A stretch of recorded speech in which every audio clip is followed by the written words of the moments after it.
All right, Mr. Burns, you got the manifold up and out of the way. So much fun and frolic. So, tell me what you got here.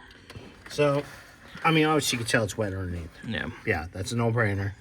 But then I was like, wait, it's wet all the way around here, back here. So I was like, well, maybe some gaskets or something. But then I got staining over here.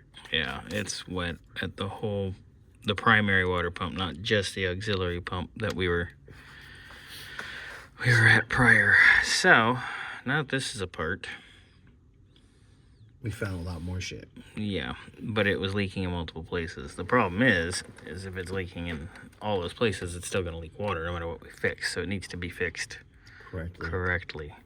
Now your valve cover here, this is a silicone job from the factory, and then this piece is bolted on. That's what that little gasket is. Remember we were looking at it? Yeah. So we got that.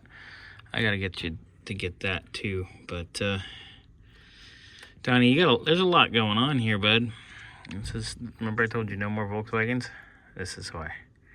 Yeah. But good car for the most part, so we gotta kind of fix her up for you. But I mean, when last time I was here when we did this, I did tell him that it feels like it needs a water pump. So we got a couple more weeks out of it, months anyway, but here we are. So sorry, I didn't mean to jinx you. Nick's gonna pull this out, and I will have a parts list to you this evening. Fun. Always. But I'm gonna probably go ahead and order everything because it's all gonna. Half it ain't even gonna be here till over the weekend anyway now. So Okay. you can probably get it apart, and then tomorrow this will just